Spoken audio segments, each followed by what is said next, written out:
So welcome everybody to the Asia Pacific Analysis and PD seminar. It's a great pleasure for me today to introduce Changfeng Gui from the University of Texas in San Antonio. Changfeng has a very important contribution to the Alan-Kahn equation. He has papers in the Annals of Mathematics, and his contribution to de Giorgi's conjecture. And now recently, with the sphere covering inequality, he made, together with Amir Moradifan, another major contribution. So it's a really pleasure and honor for me to have him speaking now in the Asia Pacific Analysis and PD seminar today. And he will speak about new sharp inequalities in analysis and geometry. Please, Changfeng. Thank you, Daniel.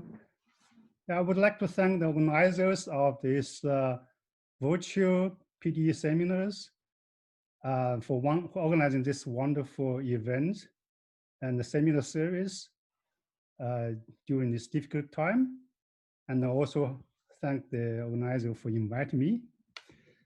I'm going to talk about some results, most recent, on the so-called inequalities, including sphere covering inequalities, Moser-Tüdinger type inequalities, and they have applications, connections to analysis and geometry.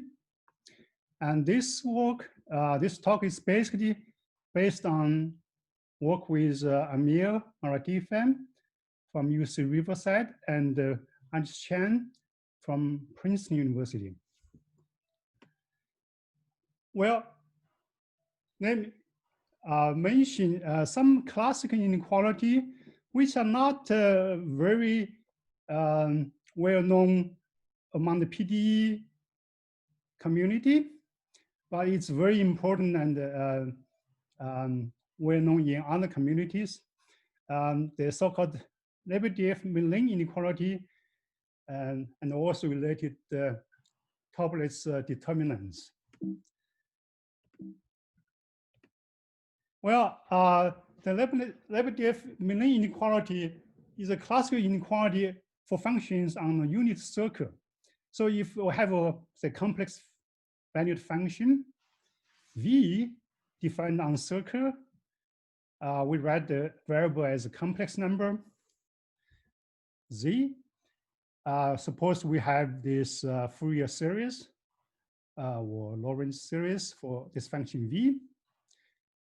And we also write its exponential, e to this function in Fourier series.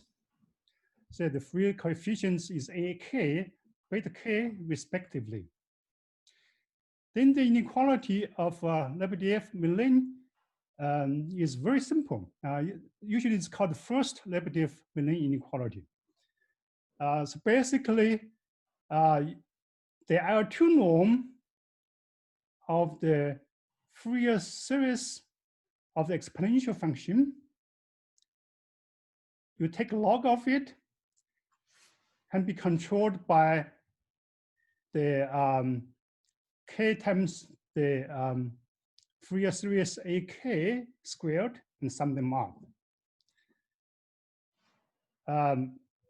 Well, we can write it a little bit more in terms of integral. So the left-hand side can be written as the average of the exponential of V is log squared on S1. Then you take a log of it. The right-hand side, you can either think that's K, think about this series, or you want to write the integral, it's really the derivative of V with respect to Z, the complex variable, and then times Z, then times the conjugate of V, you integrate on S1. So that's the first Lebedev-Milling inequality. And we know very well about this inequality.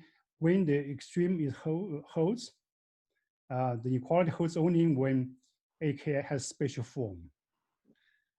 And then you have V z and e to the vz were written down explicitly. Well, this type of inequality are pretty well known in the community of univalent functions for people working on particularly people-Bache conjectures, and those are very useful and well-known inequalities.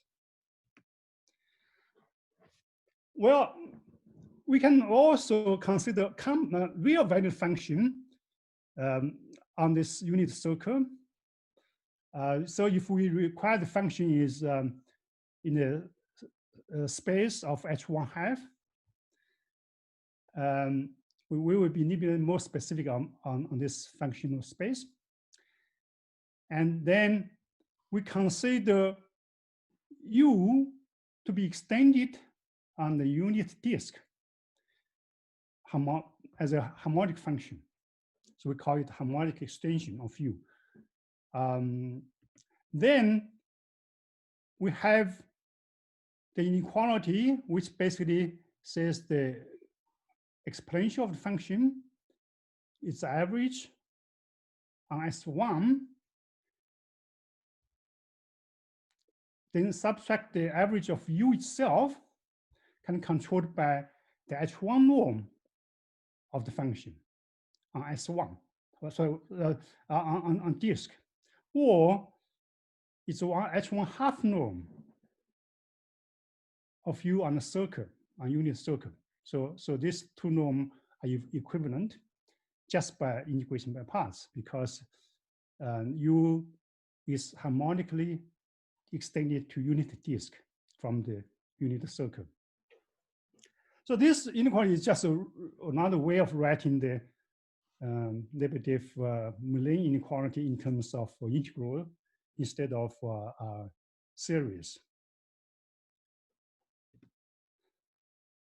Well, on the other hand, if we have function on S1, so let's look at positive function in L1, then we can consider its Fourier coefficient. We can do both sides, both directions. We can say K could be positive, could be negative, no. Then we have the Fourier series, CK. I mean, Fourier coefficient, CK. Then we can use this Fourier coefficient to make an infinite matrix. So the diagonal is basically C0. So it goes to infinity. And so PQ could goes to infinity. So it's an infinitely dimensional matrix. With diagonal to be C0, then the line above the diagonal is C1. The one below the diagonal is C minus 1, and so on and so forth. So this is, we call it the Toeplitz matrix. So if we have a Toeplitz matrix, then we take just the n by n matrix at the upper right corner of this infinite matrix. Then we can call it nth Toeplitz matrix. So we just cut the upper left corner n by n matrix. The compute is determinant. Then there is a very interesting result and an important result by Sago called the Sago limit theorem, which says that the determinant, the log determinant of e to the u minus n plus 1 times the average of u is non-decreasing when n gets bigger, when the index n gets bigger. So n is the size of the Toeplitz we consider, sub matrix of the Toeplitz matrix we consider. Moreover, if you take the limit of this quantity, we know that this quantity is increasing, so it has a limit, either infinity or finite number. And this limit is actually the right-hand side.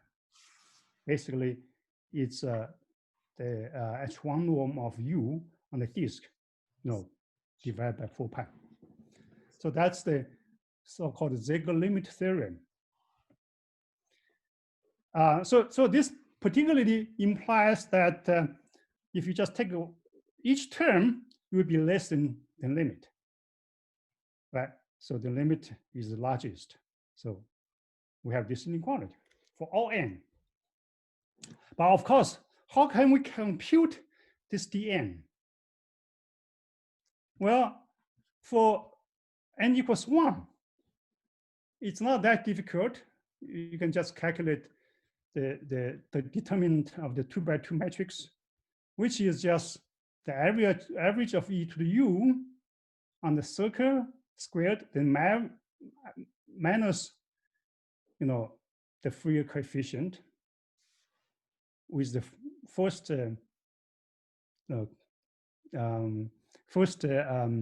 Fourier coefficient. Well, when n equals 0, okay, this Sago limit theorem is just the Lebedev Milne inequality. But when n equals 1, we call it the second Sago limit theorem, this inequality in the Sago limit theorem, which looks like this. Well, compared to the first Lebedev Milne inequality, we have this extra term, right? And also we have this power here, 2.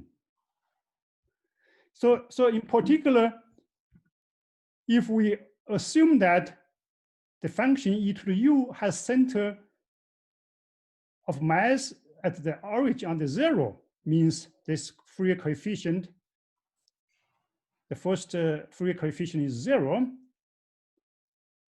means this is 0. We get improved inequality. So because here we have 2, right? So we divide it by 2 of the right-hand side, we get 1/8, 1/8 pi of the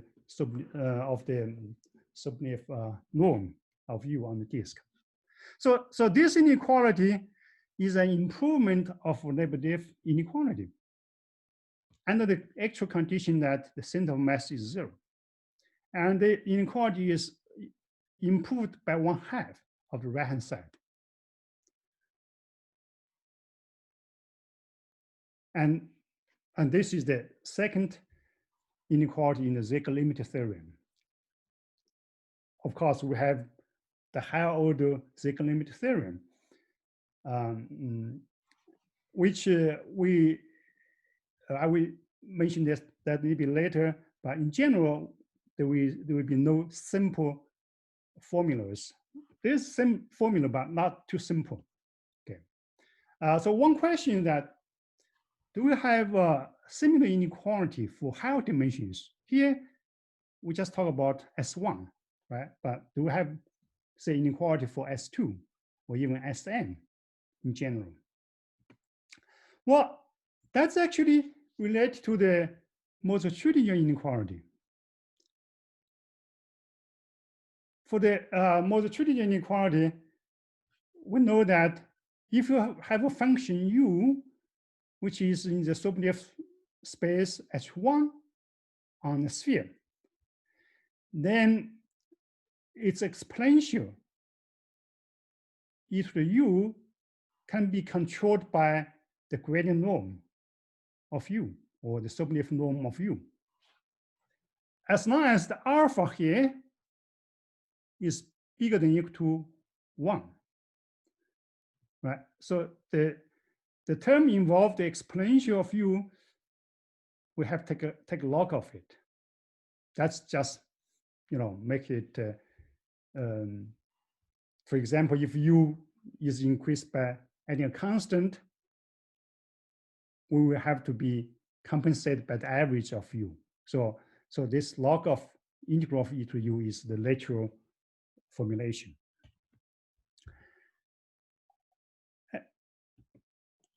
Well, the Multitudian inequality basically says that on any manifold, this functional, as long as alpha is bigger than 1, has a lower bound for any surfaces, closed surfaces. But in particular for S2, this lower bound is 0, just simply 0. That's the result of Onofre. Is usually called Onofre inequality. On the other hand, if we constrain the function u so that its center of mass is fixed at the origin, say is 0, then the space constant alpha can be reduced to 1/2.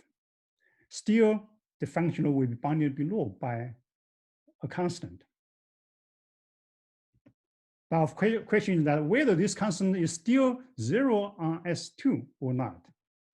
Actually, that's a question raised by Alice Chan and Paul Yan when they studied Gaussian curvature equations in 1980s. And they conjectured that this should also be 0.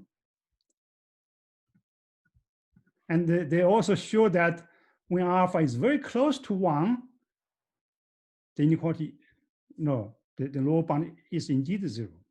Close to 1, at least 1. But how about in general for alpha bigger than 1/2?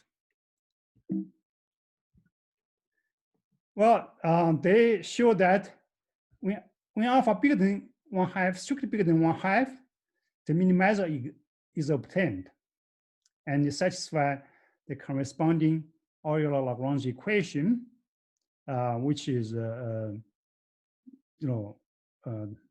equation with in general Lagrange multiplier on the right-hand side, which comes constrained.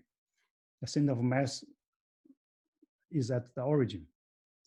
But they show that this constraint does not really give a non-zero Lagrange multiplier. So the mu I has to be 0. Well, basically from the so-called Kasten-Warner constraint. So, so the equation becomes this simple-looking equation without the right-hand side. So this equation is simple-looking, but it's not simple, really. So we did some work on this equation. First on the actually symmetric function. So for actually symmetric function, you can really write either a function of x, which is the height of the point on the sphere, and we have this S2 norm on the one-dimensional function. We just have this weighted Dirichlet integral. So the inequality really becomes this one-dimensional inequality with this weighted norm. This weighted, so this weight actually vanishes at 1 minus 1. So in this way, it does have some difficulties. And this is, of course, related to the Legendre polynomial. So the corresponding eigenfunction of the operator without the nonlinear term is indeed Legendre polynomials. Okay, so we first show that for alpha bigger than 16/25, the solution of this equation must be 0. That means the minimizer is 0, so the inequality conjectured by Alice Chan and Paul Yan is correct. Later, with Changfeng Gui and also independently by Changshou Lin, we proved that alpha is indeed bigger than or equal to 1/2 to allow the conjecture to be true. So for actually symmetric case, it's done. Basically, in the last century, 2010. Yeah. Oh, 2000. Then in 2010, Nassif Gusub and Changfeng Gui, they considered non-actually symmetric case and show that for alpha bigger than 2/3, the conjecture is still true. Maybe they also can decrease the little bit than 2/3 by approximation. Well, when Amir, Maradif, and I look at this problem again a few years ago, the strategy seems pretty clear to us because the actually symmetric function is done, is the conjecture is true, and in general the function satisfy the minimizer satisfy a PDE, a simple looking PDE. So we just hope to prove that the solution of the PDE is actually symmetric. So if that's the case, we're done.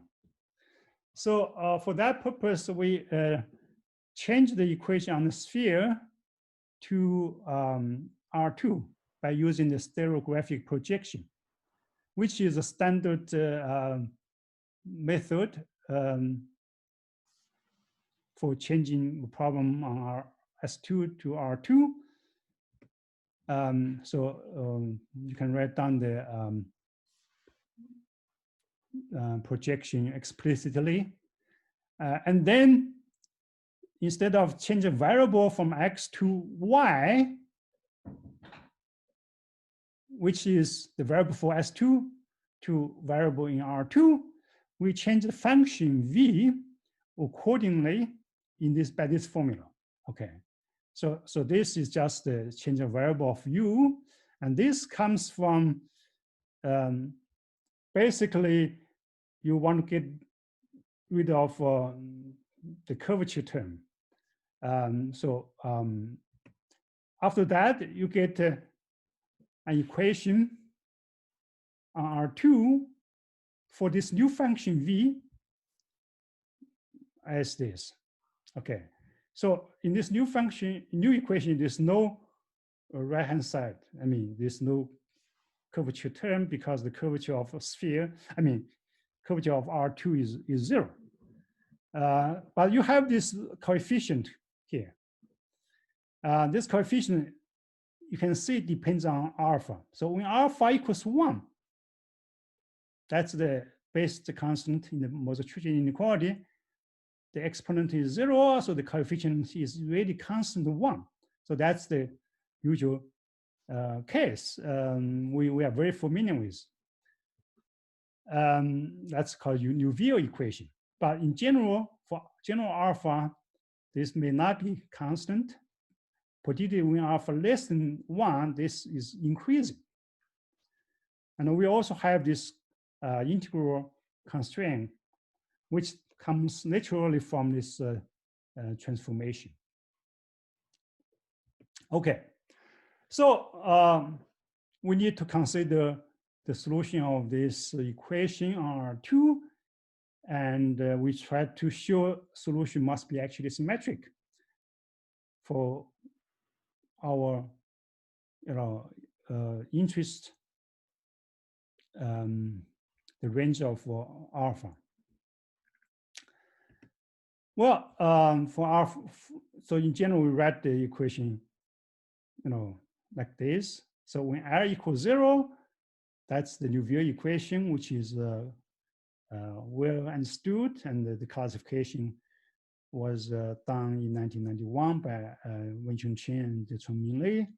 When R less than 0, the solution is also actually symmetric, or radially symmetric, by Chanino and Kisley. For L bigger than 0 and less than 1, Gusub and Changfeng Gui show that the solution is also radially symmetric. The first two cases,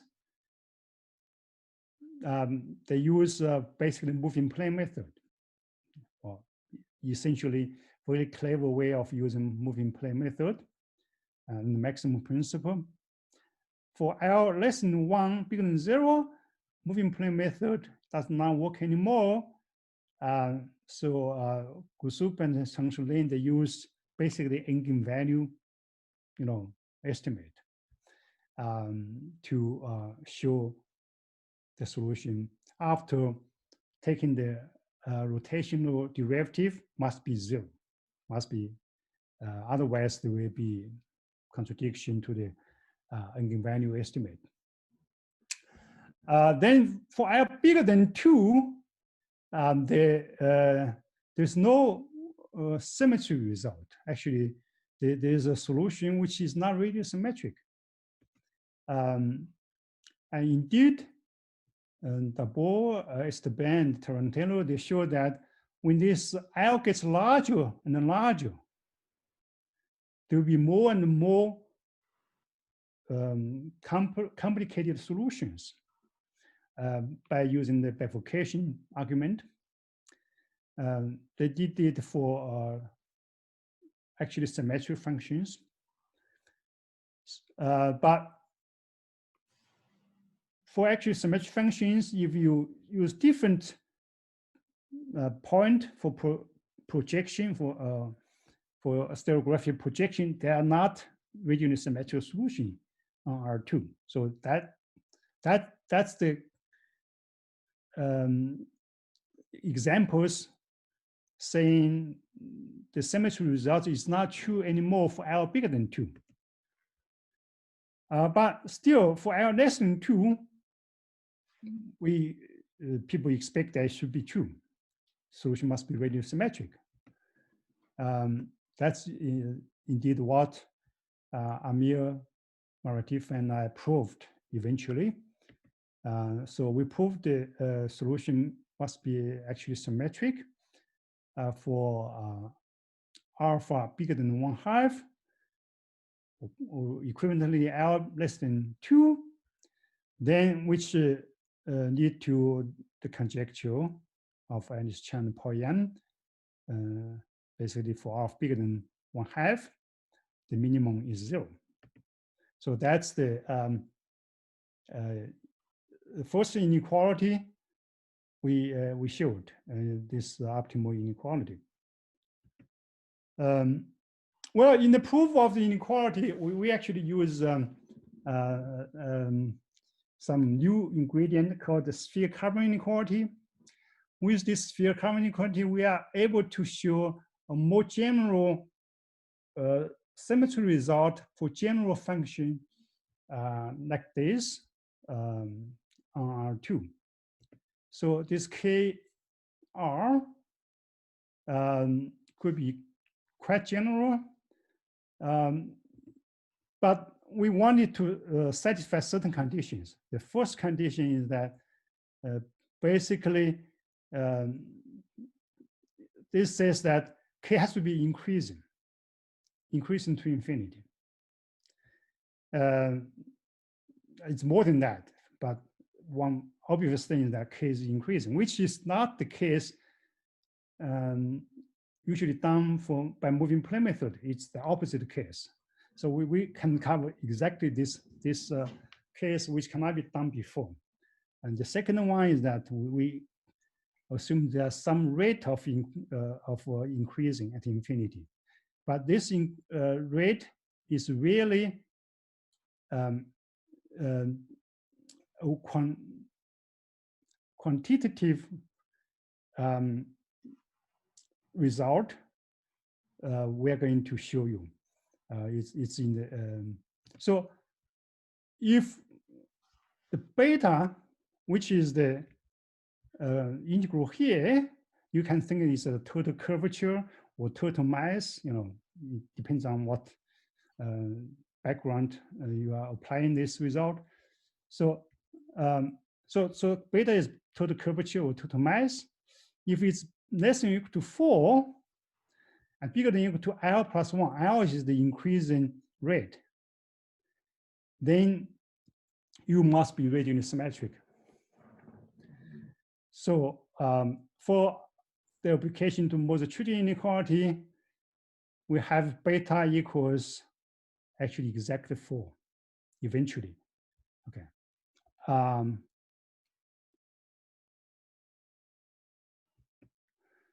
Okay, so this inequality was I mean, the proof is based on the inequality, so-called sphere covering inequality. Let me mention briefly this inequality. Geometrically, we can think that on the unit disk, there's two patch, two region on unit disk. They are conformally to transformed to omega on R2, and the pullback you can of the metric is of Euclidean metric for each patch is e to the 2u1 and 2u2 respectively. Okay. And now suppose this u1, u2, the conformal factor coincide on boundary, they're the same, but these two metric u1, u2 are not exactly the same. They're different. Then the total area of the two regions must be bigger than equal to 4 pi, which is the area of the whole sphere, the unit sphere. So that's the sphere covering inequality. And that's the geometrical statement. I can also explain this as a PDE statement. So in that sense, we consider two solutions of this type of equations, right? So you have W1, W2, with possibly the rank set to be different, but often they are the same. So if F2 is bigger than equal to F1, and the W2 is bigger than W1 in the domain, omega, and they coincide on the boundary, say omega is simply connected. Then the integral of these two exponential function has to be bigger than or equal to 8 pi. Well, that's analytical statement, but geometrically, each of this term integral is something like the area after scaling. So they're basically the same thing. So this is the sharp inequality. You cannot improve it, and we also know the equality only happens when it's omega 2, omega 1. They are conformally to be a spherical cap and its complement respectively. So it's just like this seesaw.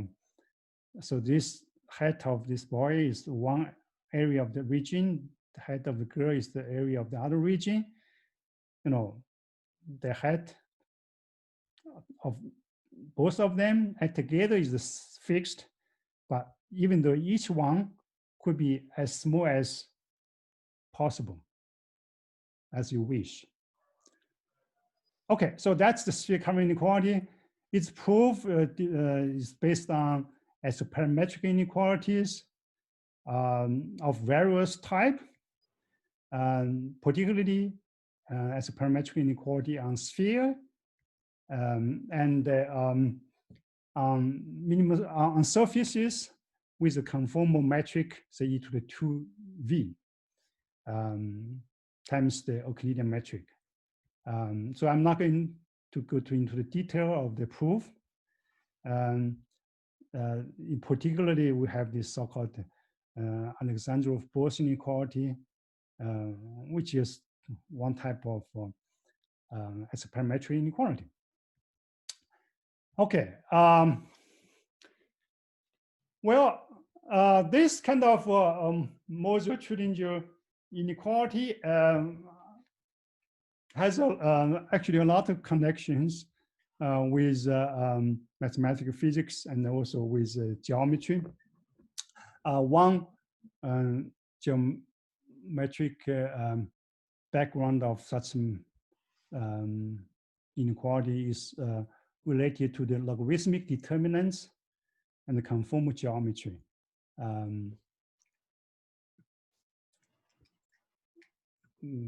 Time-wise, I'm not going to say too much about it. Basically, if you have a metric, sigma 0, then you consider it's conformal metric. Sigma 1, then you consider the functional. On one hand, you have the functional, basically similar to the Multitude inequality. And on the other hand, you consider the log determinant of the new metric, Laplacian of the new metric, divided by the determinant of original Laplacian. There is a relation. Particularly, it's related to the functional FU. So to find the maximum of the left-hand side is equivalent to find the minimum of the, excuse me, the right-hand side, particularly the first one. And this reduce the spectrum property of conformal surfaces to the property of the Multitude type of inequality. And well, in the consideration of constraint, and there are more general results, maybe not the sharp one for higher dimensions, but they are giving important compactness result, like recent result of Alice Chan and Feng Bohan. And they show that if you consider e to the u is perpendicular to polynomial, harmonic polynomial up to order n, then this functional, but with a reduced constant alpha to be 1 over n, capital N, which depends on little n, which is the order of the polynomials, is bounded below. And they can calculate, and 1 is 2 and 2 is 4. In general, this capital N is not so easy to compute, but there's some estimate. So anyway, the idea is that if you have e to the u perpendicular to higher and higher order polynomials, harmonic polynomials, then this alpha can be increased, so it can be reduced more and more, depends on the order of the polynomial. I'm sure Alice Chan will talk about this in the one-word seminar, PD seminar in June in more detail. So. Okay, now come back to the Sago limiting theorem for sphere.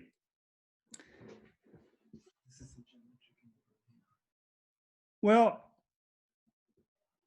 we know that if this constraint, e to the 2u is perpendicular to xi, this equals 0, this integral equals 0, then we have to improve the Multitude inequality. As in the theorem proved by Meredith and myself. Then how about we add this term back? If we do not assume this equals 0, but in general, if you have this term, how can we incorporate this term into the inequality? We found that this might be the closest analogy of the second Sago limit theorem inequality for S2.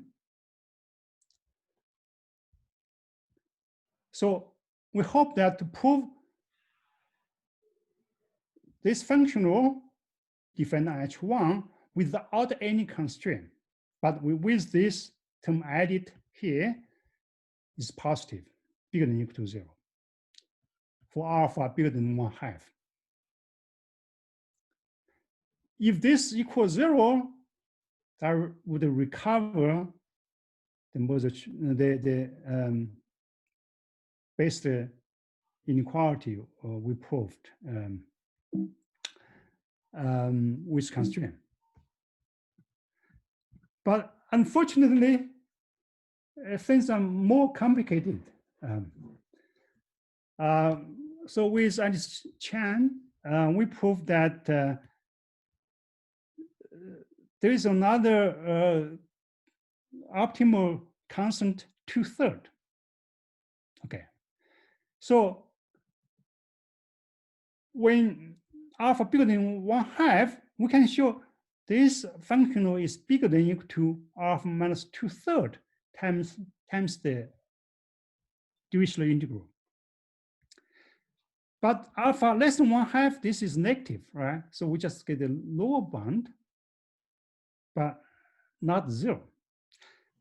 On the other hand, if alpha bigger than or equal to 2/3, alpha bigger than or equal to 2/3, this is positive. So we do get the lower bound 0 for alpha bigger than or equal to 2/3. And this 2/3 is optimal one because we cannot improve it. Because, if alpha less than 2/3, the functional is not bounded below. It's actually, the minimum is minus infinity. So that's quite different from the case of S1, which is the second inequality of Sago limited theorem. In that case, that's all true for alpha down to 1/2. Well, to consider this equation or this inequality, we can formally consider the corresponding Euler Lagrange equation, right? Then we end up with such an equation. And this term comes from, the last term, because of the center of mass term was added to the last term, which may not be 0. Well, so for this equation, we observed that when alpha is not 2/3, there's no solution. So other than constant solution or just 0 solution. But when alpha equals to 2/3, we can fix the center of mass direction as a, vector A. Then we show that there is a unique solution to the equation.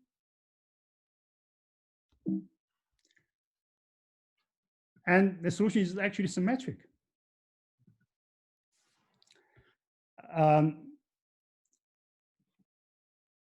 And not only that, we can write down the solution explicitly with an explicit formula. Well, how do we prove it? We have to use the custom Warner conditions, which is very important and classic equality. So, which says that if you have a solution to this Gaussian curvature type of equation, then we have the constraint here for all j from 1 to 3. Okay, so use that constraint. We use this condition. we show that when alpha is not equal to third, this only constant solution. But when alpha equals to 2/3, we can fix the direction A as 0, 0, A. Okay, A is now 0. Because if A is 0, then we're back to the center of mass equals 0 case. So that's already done. So we end up with equation like this. Again, we use the stereographic projection. We change the corresponding problem to a problem on R2. We end up with equation like this. With B could be depending on A, the center of mass. So for this equation, we also have the constraint. We need the constraint that the integral is 1 plus A times pi. That's from the computation. Well, this equation turns out to be solvable, has an explicit solution, which is unusual because usually, for nonlinear equations with predict some non-zero non-constant coefficient, it's very rare to have explicit solution. But for this one, we found an explicit solution. Actually, we can write down the solution like this. So this 2/3 comes from the specific equation. So we found the solution. Then we can verify that for this solution, the functional is exactly 0. Just pure luck. And that's also the beauty of the mathematics. So it's exactly 0. So we end up with a good candidate for the inequality and a good solution for the minimizer, but it's not proved yet. Why? Because we do not have the compactness. Because the functional may not be a PS, may not satisfy the PS condition. We may have a sequence which needs to blow up.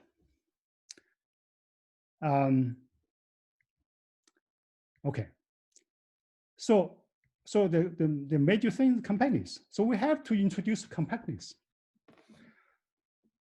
To get compactness, we have to restrict the set to minimize the function.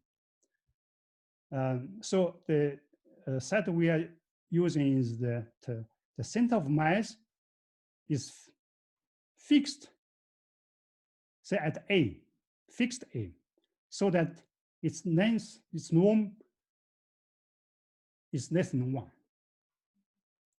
So that means the center of mass is not on the sphere. In other words, we can exclude the blow up of the sequences which blow up on the sphere, on the boundary, on the sphere. Well, if we look at the functional, if it blows up, there's like a weak compactness, then the solution will blow up on the boundary, on the sphere. So that's why we introduce this set for minimizing problem. Okay. So under this minimizing condition, then we can show that the minimizing sequence is convergent and the minimizer is attained. Well, but unfortunately, in this case, because of a new constraint, we have a new Lagrange multiplier comes in. So we do not get a simple equation as we had before. So the equation we have now have this rho beta and which are not known. Well, here again, we are lucky because for alpha equals 2/3, only for this particular case, this beta can be determined. It can be determined in terms of A. And exactly the corresponding equation is the same equation as the one we had before, without constraint. So we can get a solution which is a minimizer of the functional constraint to this MA, and the solution can be written explicitly, and then the functional is 0. But in general, this beta cannot be determined. There is an inequality depends on A. So when alpha less than 2/3, we have this inequality. So beta 3 is bigger than this left-hand side, strictly bigger. But when alpha bigger than 2/3, beta 3 is less than this number. Alpha equals 2/3, beta equals the left-hand side, which is exactly the lock we need. So anyway, using that constraint and consider the corresponding minimizing problem, we end up with the existence of minimizer and a determination of Lagrange multiplier, which lead to equation R2 like this for all alpha. But only for alpha equals 2/3, we have an explicit solution. Because if alpha is not 2/3, we have this even more complicated coefficient. Unfortunately, we do not have an explicit formula. At least I didn't find an explicit formula. Maybe there's one, we just missed it. But anyway.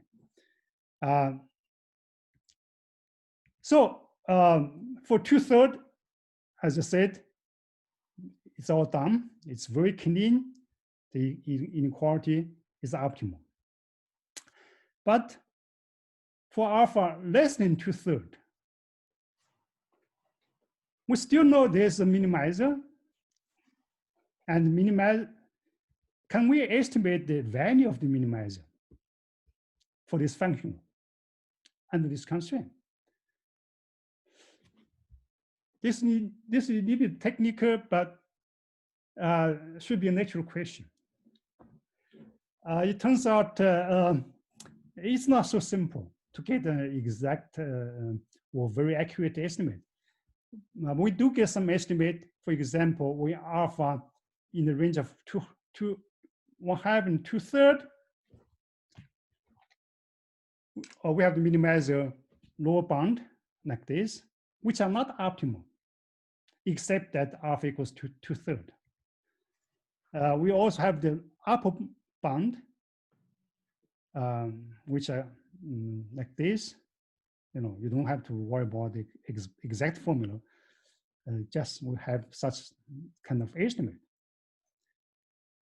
There are some more technical questions we still don't know the answer. For example, whether the minimizer is actually symmetric. In general, for some cases, we know yes. Also, the uniqueness of the minimizer, we don't know in general. And can we compute the minimizer more accurately? At least the first term more accurately. We don't know yet either.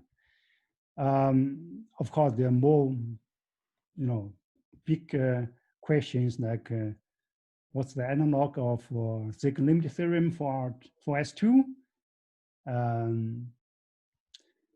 And how about higher dimensions?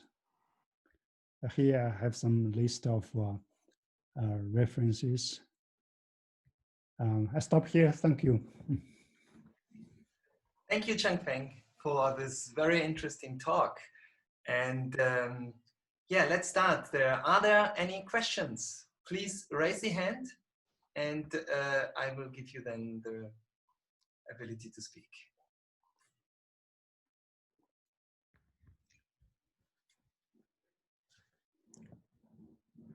Any questions or remarks?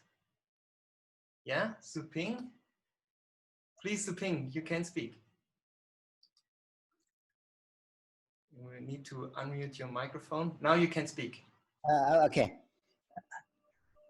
Hello, Changfeng. Hi, Zubin, how are you? Well, so is alpha equal to third? Is some geometrical meaning for the special number alpha equal to 2/3?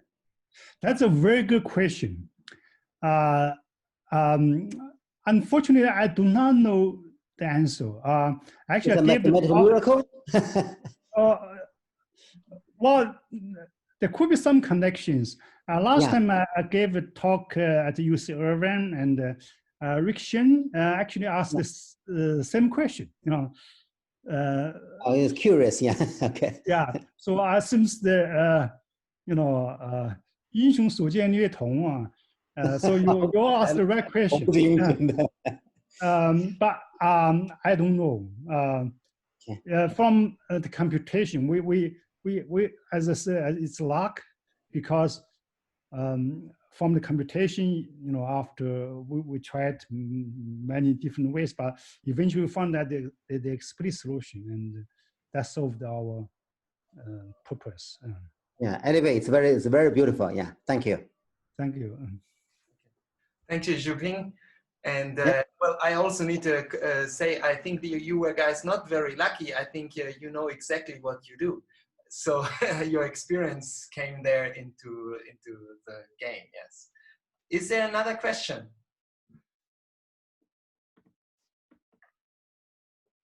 There's one question from Xuzheng Chen, and he wrote it at the Q&A, but Xuzheng, you can also just raise your hand and you can say it orally if you want. Yeah, I unmute you. 1 second. You need to. My question is, when alpha is less than 1/2, is the functional abound, and unify functional has no low bound? Which functional? Just the multitude type. The Aubin-Onofre functional. Yeah. The alpha. You can fertilize your invention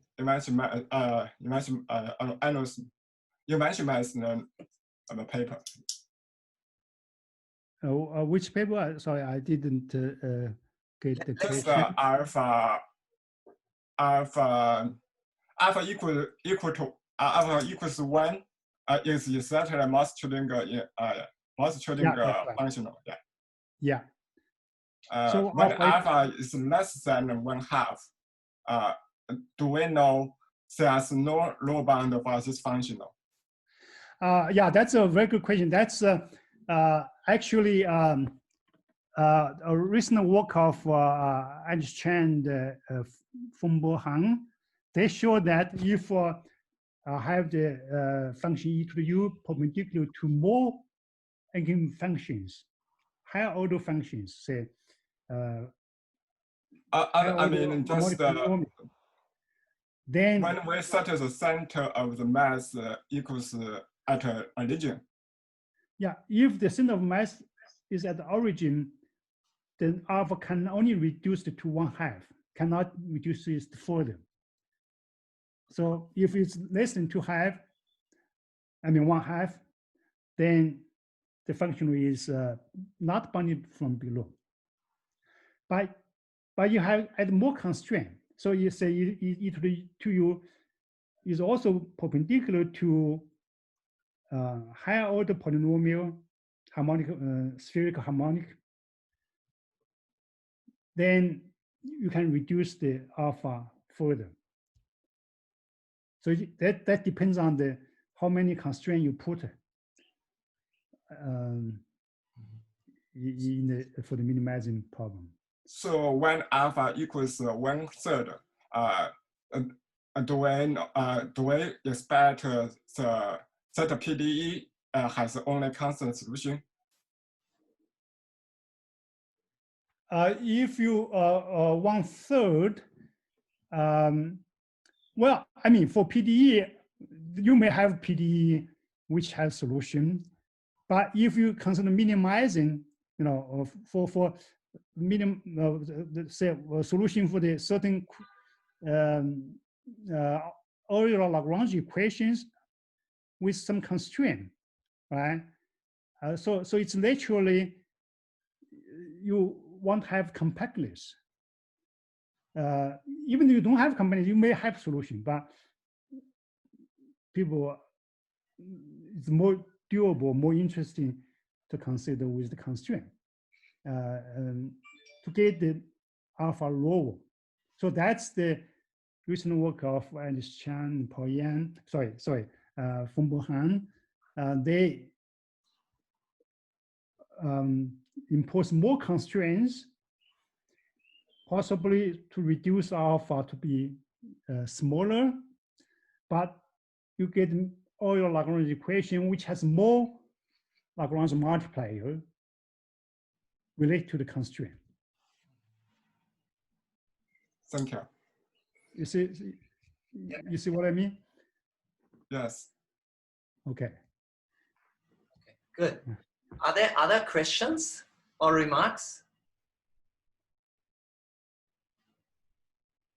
I have one question to you, Changfeng. So, of course, that we are in dimension 2 and that the exponent is 2 is the critical part. So this is, of course, one important type. But do you have any progress in direction of for p different than 2, and probably the dimension must be equal to p? Well, I do not have any meaningful progress. No. Okay. The higher dimensions or more general p Laplacian seems that our method has difficulty to apply directly. Mm-hmm. Because you use spherical harmonics or you use quite explicit solutions. So, I mean, when you have different p, it might be difficult. Is it right? Yeah, and also that's related to also isoperimetric inequalities. Mm. Yeah. Okay. Are there other questions?